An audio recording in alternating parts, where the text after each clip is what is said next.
Hello बच्चों, let's read the question. Obtain the formula of part difference at a point on the screen in Young's double slit experiment in terms of x, d and capital D. Now, to answer this question, first we will discuss here the key concept. And here the key concept is interference of light. Now यहाँ पे अगर हम बात करें interference of light की, it is a phenomena of light in which after the superimposition of two light sources energy get redistributed. और यहाँ पे जो एनर्जी का रीडिस्ट्रीब्यूशन होता है कंस्ट्रक्टिव भी हो सकता है और डिस्ट्रक्टिव भी, डिपेंड करता है हमारे पास जो गिवन लाइट सोर्सेज हैं वो यहाँ पे किस तरीके से सुपर इम्पोज हो रहे हैं, यानी उनमें पाथ डिफरेंस और फेज डिफरेंस कितना है. तो इसी कॉन्सेप्ट का यूज करते हुए we will use the formula of part difference in Young's double slit experiment in terms of x, small d and capital D. तो सबसे पहले हमारे पास यहाँ पे जो Young's double slit experiment है उसके लिए जो सेटअप बनाया गया था हम उसको अंडरस्टैंड करते हैं.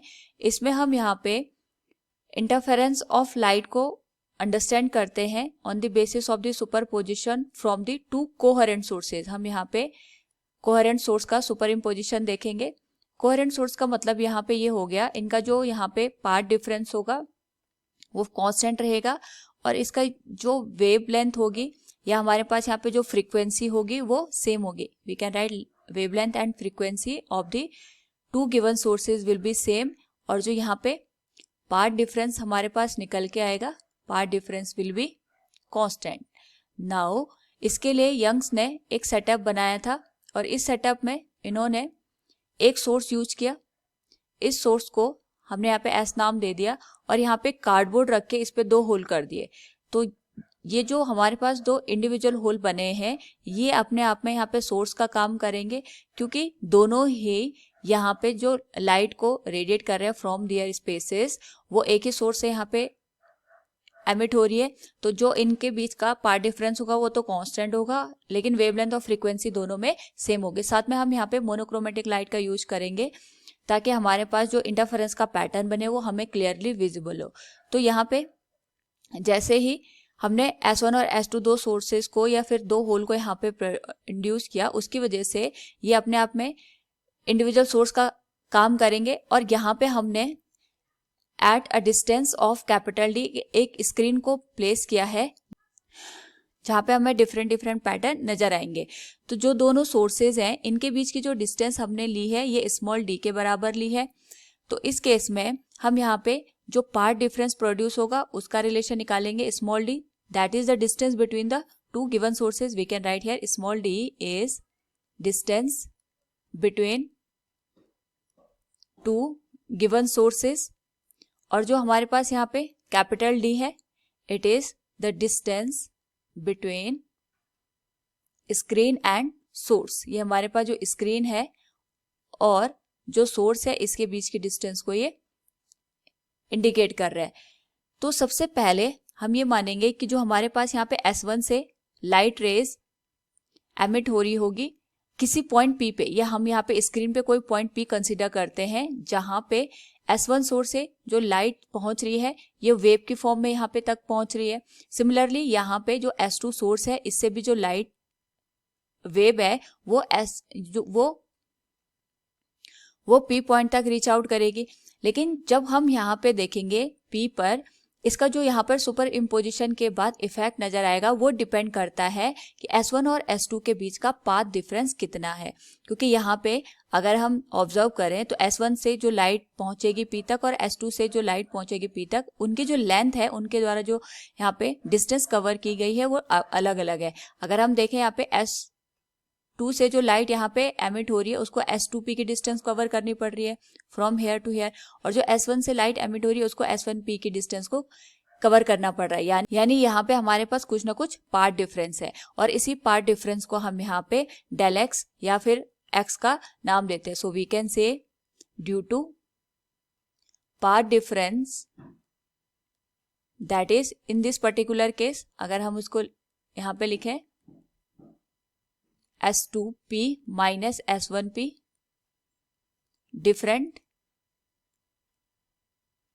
pattern are visible on the screen. Now यहाँ पे हमने मोनोक्रोमेटिक लाइट का यूज किया है, जिस वजह से जो हमारे पास स्क्रीन बनेगी इस पे जो हमें पैटर्न देखने को मिलेगा ये डार्क और ब्राइट फ्रिंजेस के रूप में देखने को मिलेगा. ये डिपेंड करता है कि यहाँ पे पहले सोर्स का क्रेस्ट दूसरे सोर्स के क्रेस्ट से मिल रहा है, या फिर पहले सोर्स का ट्रफ दूसरे सोर्स के ट्रफ से मिल रहा है, या क्रेस्ट ट्रफ से यहाँ पे सुपर इम्पोज होके हमें पैटर्न नजर आ रहा है. नाउ यहाँ पे अगर हम ऑब्जर्व करें तो S1 से P तक और S2 से P तक हमारे पास जो लाइट रीच कर रही है इनके बीच का जो पाथ डिफरेंस है इसको अंडरस्टैंड करने के लिए हम S1 से यहाँ पे एक परपेंडिकुलर ड्रॉ करते हैं ऑन दी S2P.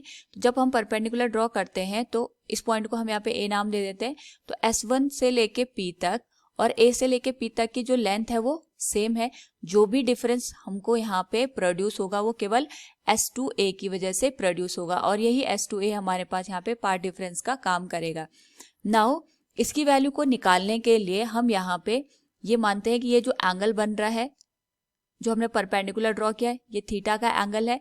अगर ये एंगल थीटा है तो यहाँ से जो डॉटेड लाइन ये हमारे पास लाइट रेज है, लेकिन ये जो डॉटेड लाइन है ये हमने कैलकुलेशन के लिए यहाँ पे यूज किया. ये हमारे पास सेंटर पॉइंट आ गया O, और यहाँ पे भी एंगल, अगर ये एंगल थीटा है तो ये वाला एंगल भी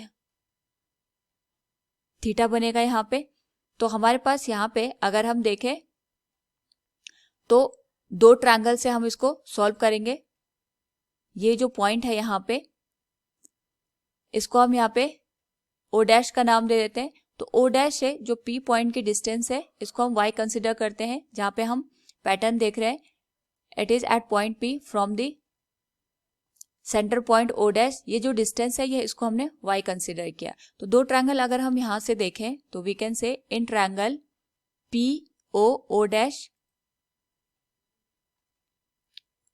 इन ट्रायंगल PO डैश हमारे पास जो tan थीटा की वैल्यू होगी it will be perpendicular divided by base. Perpendicular की जो वैल्यू है इट इज y, और जो बेस है it is given as capital D, that is the distance between screen and source.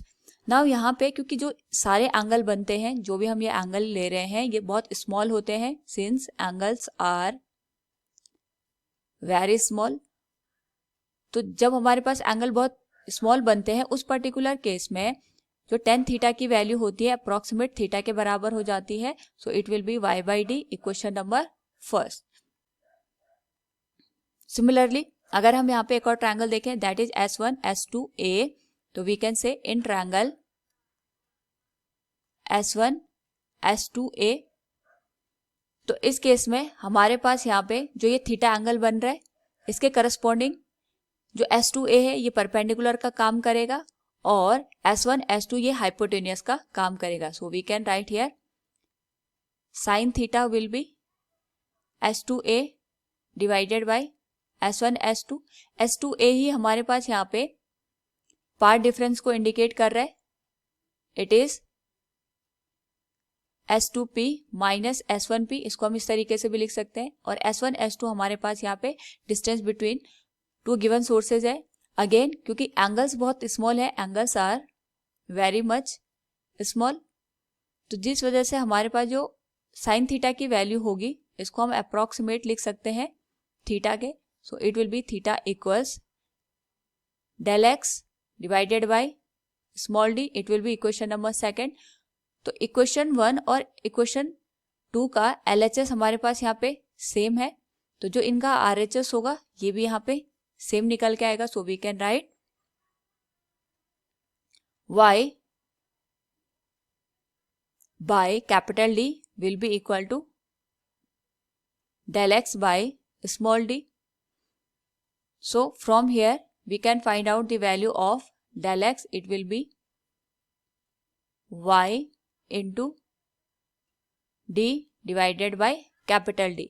तो यहाँ पे जो हमारे पास स्मॉल d है it is the distance between the two given sources. Capital D is the distance between screen and the source, and y is the position of interference point from center of the screen. जिस भी point पे हमें यहाँ पे interference का pattern देखना होता है उसके बीच की जो डिस्टेंस है इसको हमने y से इंडिकेट किया है. सो from here we can say the expression of path difference in the terms of small d and capital D can be written as y into small d divided by capital D. It will be the final expression. So from the given question we can say the formula of path difference at a point on screen in Young's double slit experiment in terms of x, d and d will be y into small d divided by capital D. Hope all you understood it. Thank you and best of luck.